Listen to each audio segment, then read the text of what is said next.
Volvemos con el último keynote de la tarde en este tercer día de la Escuela del Sur de Gobernanza de Internet virtual, adaptándose a los tiempos de confinamiento social y de la Escuela Argentina de Gobernanza de Internet. Y les voy a presentar a un gran amigo nuestro, pero quiero leer todo el título porque es largo. El doctor Marco Sal, él es muy conocido en todo el mundo, es un abogado penalista especializado en temas de ciberdelitos, ciberseguridad.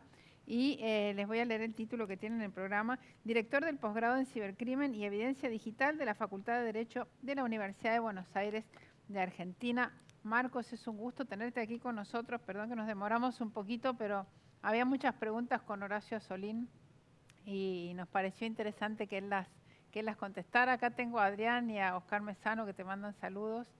Tenemos toda la audiencia escuchándote, tenemos audiencia de toda América, pero esta vez siempre hubo participación remota, pero esta vez, como es virtual, tenemos gente de todos lados, de todos los continentes. Así que bueno, bienvenido y espero que estés bien y Gracias, que estés con Olga. salud. Buenas tardes. Nuevamente agradecerles como siempre la invitación y felicitarlos por el enorme trabajo que hacen en todo el tema de gobernanza de Internet y todo lo que vienen haciendo en los últimos años y que realmente no hayan interrumpido como consecuencia de la pandemia. Muestra el compromiso que ustedes tienen con estos temas y realmente son un ejemplo a nivel mundial.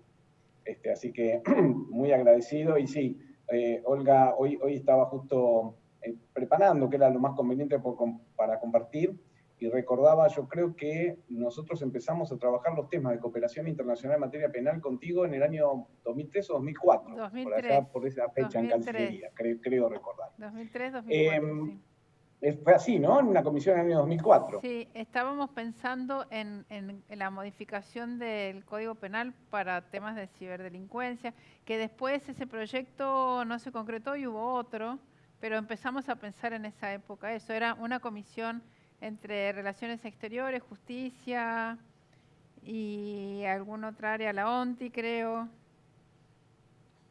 con muchos Bueno, amigos, Eugenio Curia, Gacho Curia, eso muchos no amigos. tiene absolutamente nada que ver con que estemos viejos, no se les ocurra a los que están ahí en la No, nadie audiencia pensar eso, nosotros sino no simplemente que envejecemos, tenemos Marcos. experiencia. Hace muchos años que somos jóvenes.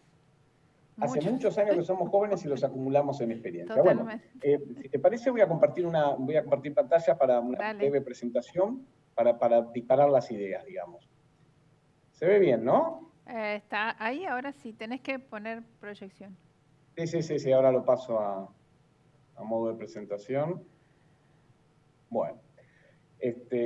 Bueno, vamos a tratar de hablar de normativa internacional sobre ciberdelito. Obviamente es imposible referirse a todos los problemas que hay en relación a la normativa internacional sobre ciberdelito, así que me voy a centrar en algunos ejes que me parecen que son interesantes y que tienen que ver también con la coyuntura actual que estamos viviendo, pero también con las perspectivas que tenemos para futuro y que nos permiten de alguna manera tratar de identificar en qué se puede trabajar de ahora en más en adelante. Como ustedes ven, ese mapita lo que muestra no es más que parte de la realidad. Tenemos no solo el tema de los delitos a distancia ya cometidos de manera internacional, sino que hay algo muchísimo más importante que el tema de que los delitos se puedan cometer a distancia y que hoy tengamos autores y víctimas diseminadas por todo el mundo, sino que también la prueba que nosotros necesitamos para cualquier delito también requiere de estas transferencias internacionales de datos. Y esto es un tema que genera muchísimos problemas, como ya vamos a ver, y que genera un gran desafío para la cooperación internacional, que es en lo que me gustaría centrarme en la charla de hoy. Entonces, ¿y el COVID? ¿Qué ha sucedido con el COVID? El COVID ha sido un acelerador de un proceso de cambio. No significa que estos problemas no existieran antes, sino que lo que ha hecho el COVID es resaltar estos problemas y acelerar un proceso, de la misma manera que lo ha hecho en un montón de ámbitos de nuestra vida social, como es obviamente lo que hubo que hacer en adecuaciones sanitarias, lo que tuvo que ver con los cambios en el teletrabajo, lo que tiene que ver en los cambios que se están viendo a nivel de nuevas formas de trabajo, nuevas formas de economías, y también ha mostrado la necesidad de profundizar cambios que ya se venían dando en nuestro sistema penal. Hay nuevos delitos, pero también, y Horacio creo que se refirió bastante a esto, hay nuevas formas de comisión de delitos tradicionales, o sea, lo que se ha trasladado al ámbito digital, la comisión de delitos. Muchos delitos que antes se cometían en el ámbito físico hoy se cometen en el ámbito digital. En lo que tiene que ver con la prueba digital empieza a reemplazar a la prueba física.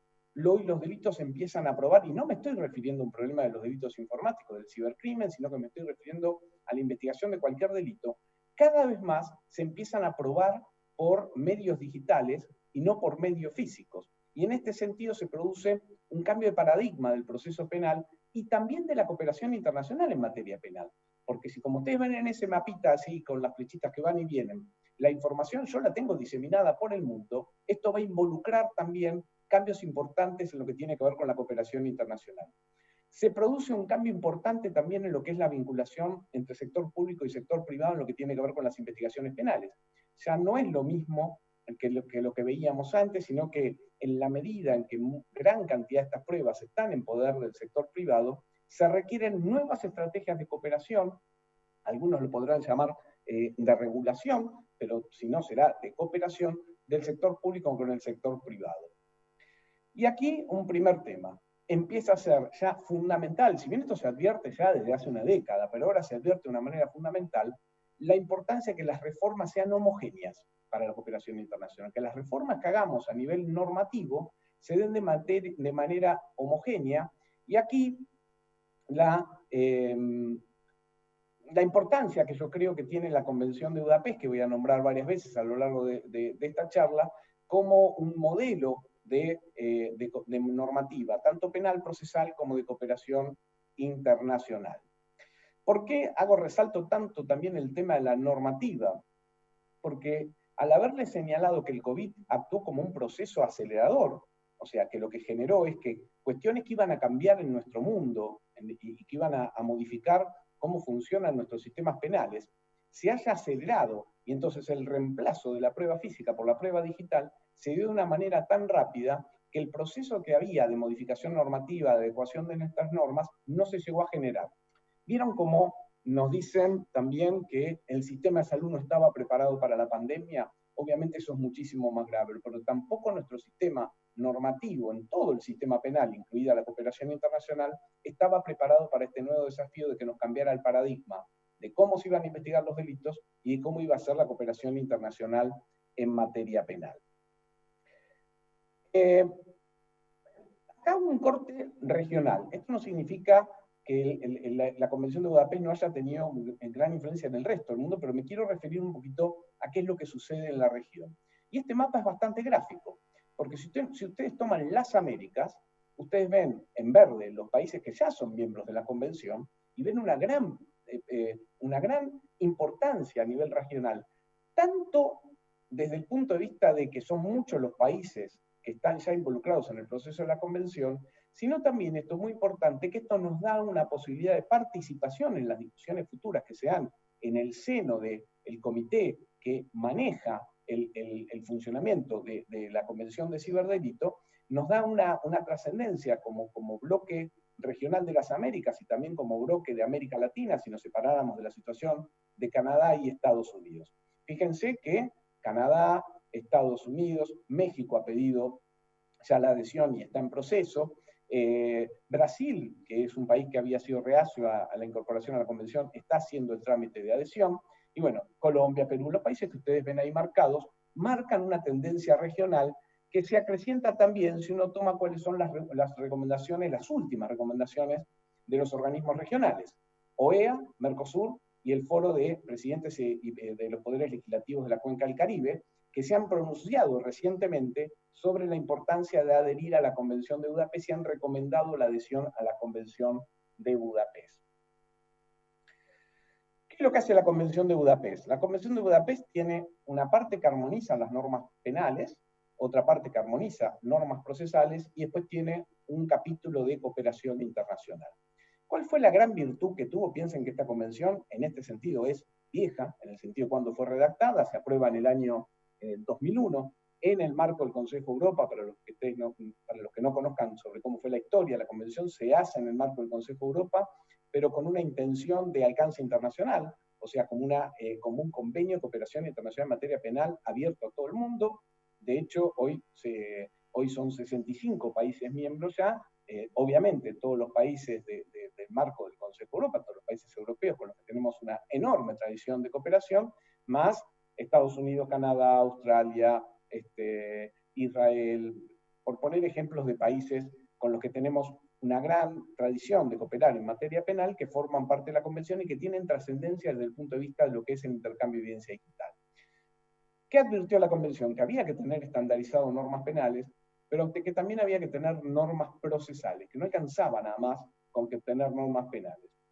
Y algo importante de estas normas procesales, ahora después las vamos a dar muy brevemente, es que estas normas procesales están pensadas no para la investigación de los cibercrímenes, sino para la investigación de los cibercrímenes, los delitos cometidos a través de medios informáticos y cualquier delito que se cometa en el cual sea necesario investigar con evidencia digital. Parece que hubieran visto el futuro en ese sentido porque advirtieron que en este momento que estamos ahora, que todos los delitos se van a investigar utilizando mucha tecnología, era necesario que la Convención tuviera normas procesales que sirvieran para todo, para la investigación de cualquier delito. Ahora, como hecho trascendente, tienen también un capítulo de normas de cooperación internacional que está hecho en espejo con las normas procesales. O sea, todo lo que está como normas procesales prevé también su faz de aplicación cuando uno lo requiere en el marco de la cooperación internacional. Para poner un ejemplo clásico, yo voy a tener una medida procesal del derecho interno, que es el aseguramiento de datos, cuando necesito pedirle a un proveedor que un dato no lo borre, como una medida cautelar probatoria. Si ese proveedor está en el extranjero, en algún servidor de un país miembro, lo voy a poder hacer también a nivel internacional tomando la norma que está en espejo de la norma procesal en el marco de la cooperación internacional. Estos son los delitos que están previstos. Como ustedes ven, están los delitos que se entendieron en una primera época como delitos informáticos clásicos. No dejo de advertir que hay hoy una serie de nuevas conductas delictivas que requieren probablemente también incorporarse. Hoy han surgido nuevas conductas que los países deberán decidir si tipifican o no, y no solo formas diferentes de abuso sexual de menores, como puede ser el grooming, que no fue previsto en la Convención en ese momento, sino también la decisión sobre si la suplantación de identidad como un acto preparatorio debe ser delito, como un acto preparatorio de otros delitos, requiere un adelantamiento de la punición para que sea un delito autónomo, todo lo que tiene que ver hoy con los delitos que pueden significar algún tipo de injerencia en el marco de elecciones, la difusión de noticias falsas, son todas cuestiones. Ahora, este es un marco mínimo de normas penales y esto no quita que los países que adhieren a la Convención pueden tener además otras normas además de estas. ¿Qué es lo que sucede con la evidencia digital y esto que les señalaba de la cooperación internacional? Se transformó paradigmáticamente tanto el proceso penal como la cooperación internacional. Y esto se hizo además sin que contemos con normas. Cuando me refiero a cambio de paradigma, me refiero a un cambio total del funcionamiento del sistema. Si parte fundamental del sistema procesal penal de los distintos países, y lo mismo en los convenios de cooperación internacional, es la obtención de prueba, la obtención de evidencia, si yo voy a hacer un cambio de un tipo de prueba a otro tipo de prueba, es evidente que voy a tener un cambio de paradigma en el funcionamiento de todo el texto normativo, sea que sea un código procesal o sea que sea una convención internacional de cooperación en materia penal.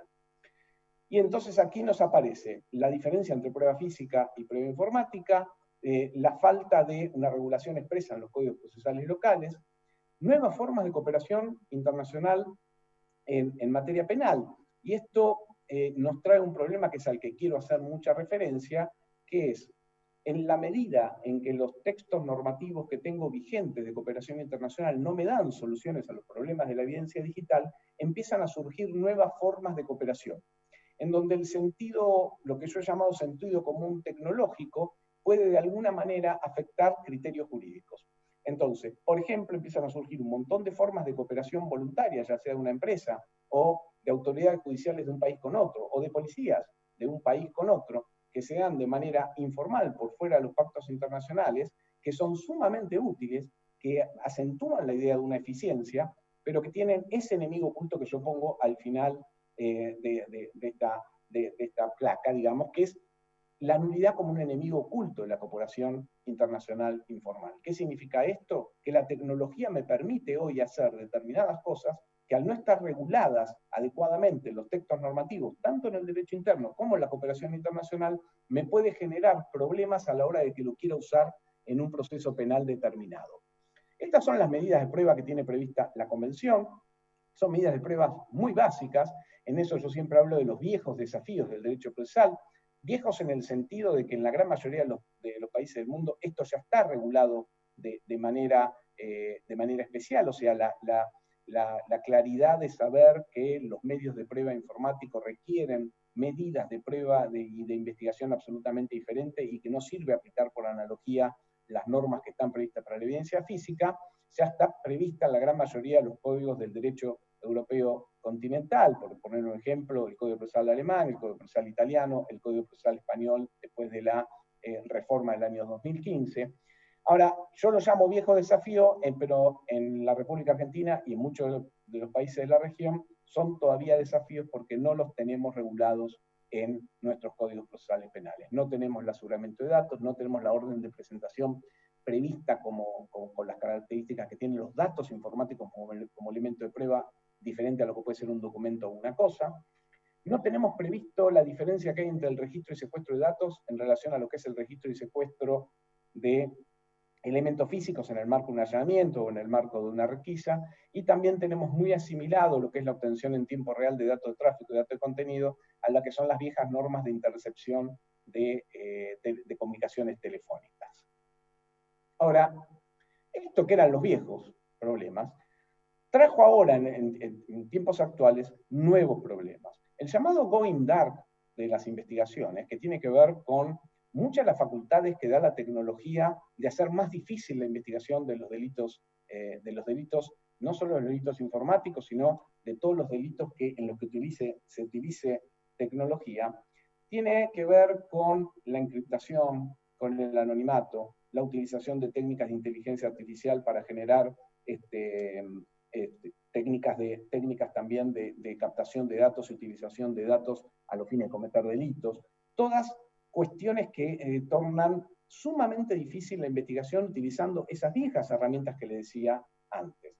Por ejemplo, si yo tengo una evidencia que necesito y está en un dispositivo que cuenta con claves de encriptación y cuenta con un aseguramiento especial, es muy probable que yo no tenga posibilidades de perseguir y que el Estado se vea enfrentado a la decisión de o hago algo diferente a lo que está previsto o no puedo investigar ese tipo de delitos. Si yo estoy investigando un delito en donde hay un anonimato total en la navegación, es muy probable que sin utilizar nuevas herramientas de investigación tampoco lo pueda hacer.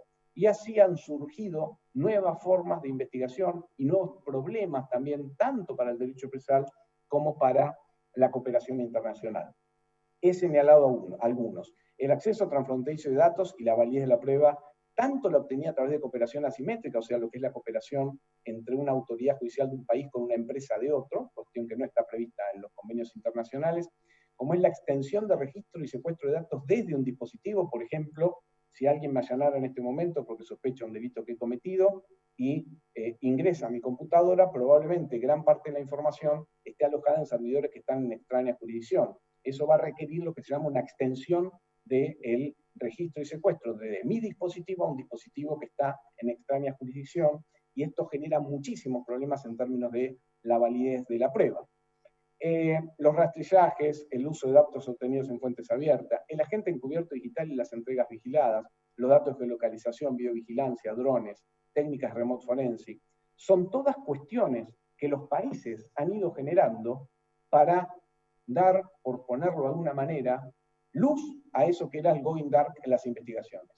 Entonces tenemos este esquema, tenemos dificultad para investigar con los medios de prueba tradicional, genero nuevas herramientas para poder investigarlo, pero después tengo que poder tomar la decisión de cuándo las voy a utilizar, porque existen desde el punto de vista tecnológico, pero necesito proteger también garantías individuales y tener un sistema que me permita saber cuándo yo voy a estar habilitado a utilizar estas herramientas que son cada vez más intrusivas de la intimidad.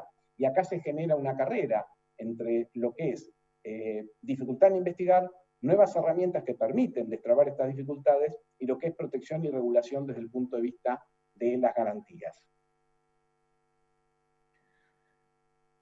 Esto llevó a que haya muchísimos problemas desde el punto de vista del derecho internacional y todo lo que tiene que ver con la cooperación internacional en materia penal, que hizo que las viejas disposiciones, viejas por llamarlas de alguna manera, de la Convención de Budapest, requirieran de algún tipo de adecuación para prever todo este tipo de dificultades que se estaban dando, no desde el punto de vista de lo que puede ser nada más el derecho interno, sino básicamente en su reflejo en lo que tiene que ver con la relación entre los países y lo que es la cooperación internacional en materia penal.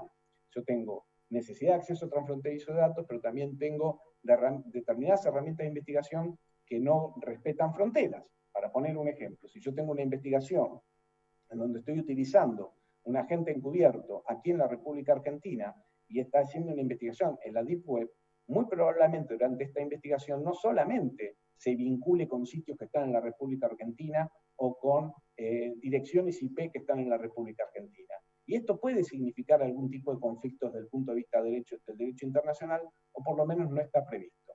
Es muy importante lo que se está discutiendo en el protocolo de la Convención de Budapest. Es un protocolo adicional que se está pensando precisamente para solucionar todos los problemas que le trae a la cooperación internacional la necesidad de obtener datos en extraña jurisdicción o la posibilidad de que los datos no estén alojados en la jurisdicción donde tiene competencia quien está llevando adelante una investigación. Este proceso está pensado terminarlo para fin de año, no puedo garantizarles que se dé, que realmente se culmine, pero es un proceso en el que se está trabajando mucho y que todos los países miembros tienen voz y voto, pero además que trabajan activamente en las discusiones y los debates que se están dando.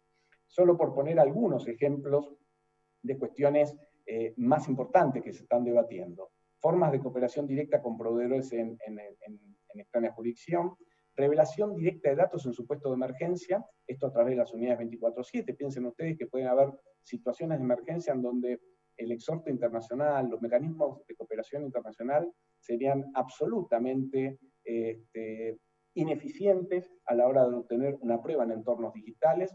Entonces se prevé que en situaciones de emergencia la autoridad de un Estado pueda requerir esa información a través de canales que van por un sistema diferente al de la cooperación internacional tradicional.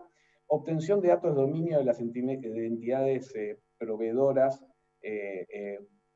básicamente toda la discusión que se está dando con el alcance del juiz. Fíjense que hasta hace poco uno utilizaba esta herramienta como una herramienta de investigación básica, muy al inicio de una investigación, y hoy hay un montón de datos que no se pueden obtener por la diferencia que hay en regulación de protección de datos, básicamente por la Directiva Europea de Protección de Datos, que impide que se pueda seguir obteniendo datos de la manera que se hacía hasta antes. La extensión de los registros y secuestros a un dispositivo que está en otro país, validez de investigaciones encubiertas, equipos conjuntos de investigación, esto es muy importante, si tenemos un delito que es multijurisdiccional, poder trabajarlo con fiscales que estén en diferentes países mediante acuerdos, y un sistema de garantías especiales y protección de datos personales para todo lo que tiene que ver con la transferencia internacional de datos con fines de investigaciones penales. Algo que es importante señalar, muchas de estas cuestiones que yo estoy enumerando son cuestiones que en el marco de la cooperación informal ya se están dando. Hay una cooperación informal importante en términos de la investigación de delitos informáticos. El problema que tiene esta cooperación informal, como puede ser, por ejemplo, la cooperación entre una unidad especializada de policía en un país respecto a una unidad especializada de policía en otro país, tiene el riesgo de lo que les decía antes, que es la fiabilidad y la validez de la prueba. Lo que creo que es importante es que vamos hacia un sistema de cooperación internacional diferente donde va a haber que validar de alguna manera y formalizar, y que sean mecanismos formales, estos que hoy se están dando de manera informal. Algunas conclusiones para que nos quede tiempo para las preguntas y para poder debatir algunos de estos temas y para alguna reflexión adicional que me gustaría hacer. Yo creo que el aumento del problema, o sea, el aumento que hemos tenido de ciberdelito, pero también el aumento de las dificultades que hemos tenido en el último tiempo para todo lo que es la obtención de prueba en extraña jurisdicción, creo que nos da una oportunidad para el cambio. A veces la oportunidad viene precisamente de la crisis y nos permite movilizar de manera más rápida a las instituciones en trabajar en encontrar soluciones. Hoy tenemos mecanismos de cooperación, los que están vigentes, que si se interpretan de manera tradicional, y tomando en base la idea del principio de territorialidad, no dan respuesta adecuada no solo a la investigación de los ciberdelitos, sino a la investigación de cualquier delito cuando se necesite evidencia digital. Ninguno de los convenios internacionales vigentes pueden hacer una lectura, tanto los multilaterales como los bilaterales, incluso algunos de los más modernos, sacando algunas cuestiones muy especiales, como son algunas convenciones como la de criminalidad organizada, por ejemplo, que tienen alguna medida que nos podría llegar a servir, no tienen pensada la prueba digital como una prueba en sí misma importante y en la que se dedique un capítulo específico a cómo trabajar en el intercambio de información en relación a estas pruebas. Esta falta de acuerdos internacionales, ¿qué hizo? Hizo que muchos países encontraran soluciones de facto, en la práctica. O sea, por ejemplo, si voy a utilizar una técnica remote forensic, la uso igual, digamos. Si después veo qué es lo que encontré y si me viene información de otro país, después veremos cómo lo resuelvo, si le informo al otro país, si le mando la información. Si tengo que usar un agente encubierto, lo voy a hacer igual. Y han incluso regulado en sus códigos procesales la extensión de registros y secuestros y muchas de las cuestiones que se están debatiendo para que ahora estén en el marco de un convenio internacional. Esto, que fue algo a lo que se llegó por la necesidad y que de alguna manera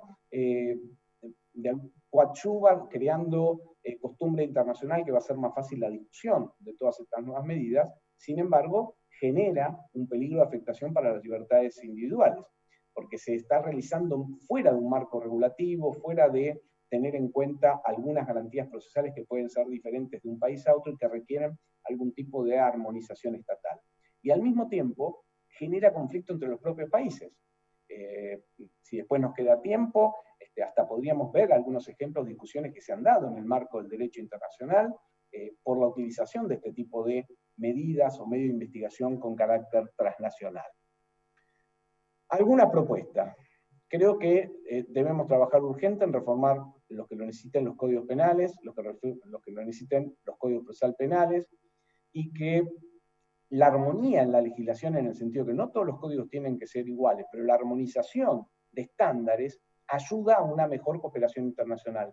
Ya no es un problema solamente de derecho interno, es un problema de derecho internacional público, de una mejor cooperación internacional en materia penal. En este sentido, yo creo que la Convención de Budapest cumple un rol fundamental, no solo como modelo normativo, sino por los recursos que, al ser un proceso en movimiento, es una convención que tiene movimiento constante, o sea, hay notas interpretativas, ahora la discusión de un protocolo adicional, muchos recursos en capacitación, mucha apoyatura técnica, me parece que puede ser muy importante para lograr este objetivo de aunar criterios dentro de la comunidad internacional. Y aquí es que creo que es trascendente la discusión del segundo protocolo, porque sin el segundo protocolo, la Convención de Budapest va a quedar renga, le va a faltar una parte para hacer frente a los desafíos del presente. Creo que vamos hacia nuevos modelos de cooperación internacional más ágiles, mucho más ágiles, en donde es muy difícil la tarea que hay que hacer para armonizar lo que es la necesidad de eficiencia con las garantías adecuadas y básicamente con todo lo que tiene que ver con la diferencia de protección de datos personales, o sea, regulación de protección de datos personales en culturas absolutamente diferentes. Un gran choque, y que está marcando mucho los debates que se están dando hoy, son las diferencias de criterios sobre protección de datos personales entre la Unión Europea y Estados Unidos. Y un último punto, la capacitación de los operadores. Todo este proceso que se está dando también tiene un proceso que podríamos llamar importante, muy importante, en términos del ámbito en el que se va a dar, que es la discusión de una nueva convención sobre la materia en el ámbito de las Naciones Unidas. Yo creo que es una discusión que hay que dar. A mí me parece que la convención tal cual está planteada por ahora puede llegar a traer más divisiones que acuerdos internacionales. Veo una convención que llega con votos muy divididos al momento de la discusión y que introduce determinados principios que creo que van a ser difícilmente aceptables por gran parte de lo que es nuestro entorno cultural más cercano, con lo cual creo que, si bien al ser Naciones Unidas me parece que hay que estar ahí, hay que apoyar, hay que debatir, creo que lo que no podríamos perder es la oportunidad de que siga creciendo el estándar internacional que tenemos dentro del marco de la Convención de Budapest, en la que Argentina es parte, Chile es parte, bueno, todos los países que les he nombrado, sin perjuicio de participar también en las negociaciones de Naciones Unidas, pero no perdiendo el impulso de sumar más países a un marco internacional que sí ya está funcionando, que es el de la Convención de Budapest. Yo creo que es el objetivo que deberíamos lograr. Yo no digo que sea fácil, este para mí es el objetivo que tenemos que lograr. Tenemos que lograr consensos para un sistema de cooperación internacional que permita compatibilizar la libertad en Internet con la necesidad de dotar a la justicia penal de herramientas para la persecución del cibercrimen y la obtención de pruebas en entornos digitales que sea respetuoso de los derechos humanos y garantías individuales. Esto parece sencillo decir, pero muy difícil de lograr cuando uno tiene que compatibilizar tantos sistemas que son diferentes. Ahora, si no logramos esto, está en juego el futuro de la Internet tal cual la conocemos. Y de ahí la importancia que yo le asigno. Y si ustedes se ponen a ver las últimas tendencias, las últimas declaraciones de líderes mundiales, los últimos problemas detectados, si uno no logra un sistema internacional fuerte de cooperación internacional en materia penal para evitar que el ciberdelito sea un problema, pero también para evitar que se utilicen herramientas digitales para la comisión de otros delitos, estamos muy cerca de que algunos países, en esta lucha diplomática que empieza a darse, empiecen a generar Internet diferentes a las Internet que nosotros conocemos, con pasaportes, con controles absolutamente diferentes de contenidos dentro de cada uno de los países, lo cual llevaría a no poder seguir gozando de todos los beneficios y las grandes virtudes que trajo para el mundo esta revolución que fue la revolución de la tecnología. Bueno, muchísimas gracias. Espero que Olga que haya cumplido más o menos en tiempo. Perfecto. Y obviamente estoy a disposición de preguntas o lo que quieran charlar sobre esto. Sí, hay algunas preguntas especialmente de los colegas y becarios de Centroamérica, pero yo tengo un par de reflexiones, preguntas. ¿Cuál es el rol del sector privado en toda estos cambios de códigos procesales penales, estos acuerdos internacionales más ágiles que dijiste? Me acuerdo del Clean Network del mes de agosto, no hace mucho tiempo, de esta restricción de Estados Unidos, de que los datos vayan por ciertos lugares, un poco volviendo a la discusión que teníamos hace 15, 20 años atrás de una Internet fragmentada. ¿Cómo juega el rol el sector privado con empresas que tienen presencia global, con empresas que tienen 4.000 millones de usuarios, que están básicamente manejadas por robots? Más que por gente. ¿Cuál es el rol de estas empresas en el desarrollo de esta cooperación o esta deseada cooperación o de estos deseados acuerdos más ágiles que mencionaste? El rol es absolutamente fundamental. Hoy el sector privado, en materia de la discusión que se va a dar a nivel internacional, cada una de las empresas grandes del sector privado son países y tienen la influencia de un país en la toma de decisiones. Pero al mismo tiempo, es una influencia dinámica que se da de un lado que se retroalimenta, del sector privado al sector público, del sector público al sector privado.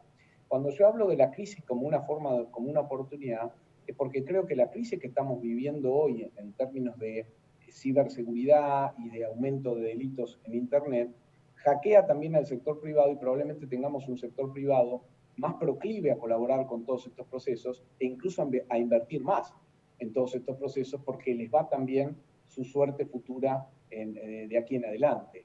Ahora, no deja de haber problemas económicos, comerciales y de geopolítica involucrados, como vos señalabas, que ese es mi gran temor. Digamos, mi gran temor es que si no se logran estos acuerdos, vayamos a una Internet partida, algo que parecía imposible, pero vayamos a una Internet con principios diferentes a los principios con los que lo conocimos nosotros y que fue tan aceptada por toda la humanidad, ¿no? Ahora, sí, sin el sector privado no se puede avanzar en este tipo de temas. De hecho, las disposiciones que se están discutiendo influyen todas sobre el sector privado. Claro. Porque, por ejemplo, vayamos al caso de Argentina, Chile, Colombia, Brasil. Si se llegara a aprobar el protocolo adicional, todo lo que nosotros estamos acostumbrados a cooperación asimétrica, en donde un fiscal de Argentina le pide a Facebook, o le pide a Google, o le pide a Microsoft, a través de los portales de cooperación internacional, que se saltean los pactos internacionales de cooperación en materia penal, va a ser de doble vía.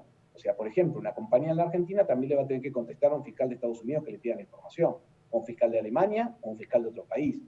Esto significa un cambio de paradigma total para lo que es la cooperación internacional en algún punto, y que no se asusten la gente de los internacionalistas, pero quizás estemos frente al primer paso de la caída de lo que nosotros conocemos como los exhortos internacionales y el proceso de cooperación internacional tradicional hacia nuevas formas de cooperación que van a tener otro tipo de controles y otro tipo de dinámicas que son mucho más rápidas acorde con lo que es la tecnología.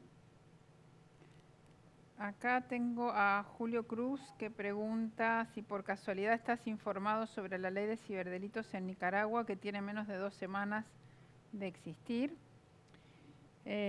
Tengo otro comentario de Miguel Candia de Paraguay. Si crees que la entrada en vigor del Acuerdo Marco Mercosur sobre equipos conjuntos de investigación es una buena noticia para la investigación transnacional de cibercrímenes. Sí, la ley de Nicaragua sí. La verdad que no la vi. Estuve siguiendo bastante los procesos en Centroamérica, pero no vi la ley de Nicaragua. No sé si habrá seguido los criterios que se adoptaron en la reunión de presidentes de parlamentos de FOPEL o no, pero no, la verdad que no la vi. En relación a los acuerdos del Mercosur, todo lo que sean equipos conjuntos de investigación, a mí me parece que es un paso hacia adelante, siempre con este balance necesario entre lo que es lograr eficiencia de las investigaciones, pero mantener un tipo de garantías porque tampoco queremos un estado de vigilancia constante a través de herramientas tecnológicas que hoy están disponibles y saltearnos todos los pasos procesales de un Estado de Derecho, un debido proceso. Miguel también pregunta de Paraguay en relación al convenio de Budapest. Actualmente se negocia de manera incipiente una convención vinculante en la materia de alcance universal. ¿Lo cree oportuno? Bueno, es la que me refería de Naciones Unidas. Claro. El problema es que si uno toma la cantidad de países, si uno toma los 65 países que ya son miembros, más la cantidad de países observadores, más la cantidad de países que tomaron como modelo la Convención de Budapest, creo que cualquier convención internacional debería empezar sobre esa base, debería basarse ahí. El problema que tiene la propuesta de Convención de Naciones Unidas es que nació con muy poco consenso, muy dividida en su votación, el inicio de los trabajos. Y estamos hablando de un proceso que mínimo, Olga, vos tenés más experiencia que yo en términos de cuánto lleva un tratado internacional en el marco de Naciones Unidas, pero yo no creo que se pueda lograr un convenio de este tipo en menos de 5 años. No, y en 5 años, de este tema, tenemos 5 años por delante que tenemos que ver cómo los trabajamos. Y por otro lado, parte de principios que tienen alguna diferencia con lo que son los criterios tradicionales con los que siempre hemos entendido la cooperación en materia de ciberdelitos, que es la mezcla de conceptos entre ciberseguridad y ciberdelito, con lo cual mantiene controles previos pensando en ciberseguridad que creo que no van a ser aceptados, por lo menos creo, por ejemplo, los países de la Unión Europea con su directiva de protección de datos, me parece que los haría prácticamente incompatibles. Creo que no se van a lograr esos consensos. Doctor Salt, Karina desde México. ¿Podría indicarnos si existe algún documento oficial emitido por entidad judicial donde podamos observar el protocolo de cadena de custodia de evidencia digital? Y le manda saludos. Hay muchísimos, hay muchos, pero no hay uno que sea obligatorio, pero digamos, cada país está adoptando, incluso cada jurisdicción están adoptando, porque piensen que ustedes que una cosa son la normativa procesal, que la normativa procesal no puede llegar hasta lo reglamentario de establecer un protocolo de cadena de custodia, sino establecer el principio que deberán velarse por determinadas garantías de cadena de custodia. Pueden encontrar material muy interesante en lo que es la guía de evidencia digital del Consejo de Europa, pero también tienen protocolos muy interesantes en diferentes países y diferentes ministerios públicos, todas las fiscalías especializadas trabajan con protocolos que utilizan adecuados a su normativa procesal. Hay muchos protocolos sobre esto. Otra de Centroamérica, si considera que mediante la ratificación de Convención de Budapest por parte de los países centroamericanos que no lo han hecho, podría existir una mejor tutela de los ciberdelitos cometidos por medios de redes sociales. Y, a ver, la convención no es una panacea que solucione los problemas, digamos, y además acá siempre pensemos una cosa. La convención está pensada para la investigación de delitos informáticos, no para la prevención. La prevención va por un camino diferente. En realidad, cuando ya se cometió el delito y empieza a funcionar la justicia penal, es porque falló la prevención en términos delictivos. Ahora, ¿en qué puede ayudar la convención? Le va a colocar, yo no sé si habrá sido una publicidad también en Centroamérica o no. Olga, vos te debes acordar una publicidad acá de una conocida tarjeta de crédito, que se presentaba una persona, mostraba su tarjeta de crédito y decía, pertenecer tiene sus privilegios. Bueno, ¿a qué se refería con pertenecer? ¿Te acordás, Olga, de esa tarjeta? Pertenecer tiene que era, el que tenía esa tarjeta podía acceder a determinados lugares que el que no la tenía no. La verdad que ser miembro de la Convención de Budapest te da determinados privilegios. Por poner un ejemplo, en términos de lo que es la cooperación internacional, si ustedes van y revisan la Cloud Act, la normativa emanada del gobierno de Estados Unidos para todo lo que tiene que ver con acceso a información en la nube, yo no creo que nunca llegue a regir con carácter en el sentido de cómo fue pensar que los países se pudieran ir adhiriendo y ser parte de una especie de convenio formado en el marco de Estados Unidos. Pero fíjense que Estados Unidos, una de las cosas que pone, lo que pone el Parlamento americano cuando sanciona la ley, dice, se evaluará al país si cumple con las garantías, con normas penales, con normas procesales. No será necesario este análisis con los países que son miembros de la Convención de Budapest. Y este es un ejemplo. Y cuando una empresa del sector privado de otro país tiene que cooperar, una de las cosas que puede llegar a mirar es si uno forma parte de una convención como la Convención de Budapest, que tiene un balance entre lo que es una tipificación de delitos, pero también tiene normas protectoras en lo que tiene que ver con datos personales y derechos humanos. Entonces, me parece que puede colaborar en lo que es la persecución del delito, no en lo que es la prevención, y que la prevención va por canales absolutamente diferentes. Y la última, ¿qué factores impiden a la fecha que haya países que no hayan adherido a la Convención de Budapest? ¿Por qué hay países que no lo han hecho? Y porque el proceso es muy largo. A la Argentina le llevó muchísimo tiempo, porque esto requiere aunar muchas voluntades. Yo creo firmemente que hay que llegar por vía de consensos. Si nos diera el tiempo les contaría cómo fue el proceso en la Argentina, en donde pasaron 3 gobiernos en el medio, en donde se mantuvo una política de Estado con 3 gobiernos diferentes y finalmente se logró ser país miembro. La experiencia de México, por ejemplo, es también bastante difícil, porque México lleva como país invitado muchísimos años. A mí me tocó participar en jornadas que se hicieron en México, donde México anunció varias veces la adhesión inminente a la Convención de Budapest, y después hubo cuestiones que se trabaron en el ámbito del derecho interno. Yo creo que, primero porque no estaba, miren lo que les digo, estoy hablando en términos pasados, no estaba en la prioridad de los sectores políticos la preocupación por el ciberdelito y la obtención de evidencia digital. A eso es a lo que yo llamo que la crisis puede ser una oportunidad. Hoy, con el aumento indiscriminado de delitos cometidos por medios informáticos, creo que toda política criminal relacionada con la evidencia digital y con los ciberdelitos está en primera plana. Y al estar en primera plana, creo que es una muy buena oportunidad para los diferentes países discutir, por lo menos, a qué sistema de cooperación internacional quieren pertenecer. El que no tenga voluntad política a la Convención de Budapest, capaz tome las normas y tenga algunas normas y no adhiera, digamos, pero por lo menos tiene que tener en claro que va a tener que cooperar con el mundo de alguna manera si quiere de alguna manera perseguir los delitos. Y es una buena oportunidad para que los parlamentos lo discutan. Muy bien, Marcos, como siempre, un gusto, un placer conversar contigo, siempre aprendo mucho y están todos muy contentos con tu charla. Mucha gente te manda saludos de distintos países. Así Saludos que yo sé para, no los veo, me encantaría verlos si no, esto hubiera bueno, podido ser presencial, es que esto pero es como la obviamente tele. saludos para todos, Yo te y explico. ojalá nos podamos Los abrazar alumnos pronto ya sin están... COVID. Olga, Adrián, para ustedes un abrazo enorme y ojalá podamos brindar por el excelente trabajo que han realizado en la organización de este evento. Vos sabés que los alumnos están en un... Esto es como la tele. Nosotros estamos en una sala de Zoom, ellos están en otra sala de Zoom y todo se mezcla en unas cosas mágicas que hace la gente técnica aquí y entonces sale esta imagen toda bonita y toda compuesta con colores y todo. Pero yo para leer las preguntas me tengo que loguear como si fuera una becaria y... Bueno, es la belleza de la virtualidad. Ha sido toda una experiencia. Una cosa que no quisimos resignar fue ni la cantidad de información, ni la calidad de las ponencias, porque nos decían que no, que eran 5 días, que era mucho. La verdad que insistimos en mantenerlo y la verdad es que está saliendo muy bien y bueno, te agradezco mucho tu participación, como siempre. Contar contigo es un gran honor y un gran placer. No, gracias a ustedes y felicitaciones de nuevo por la organización. Muy bien, acá vamos a tener el blooper de la tarde, Oscar cruzando por enfrente de la cámara. Mandale saludos a Oscar.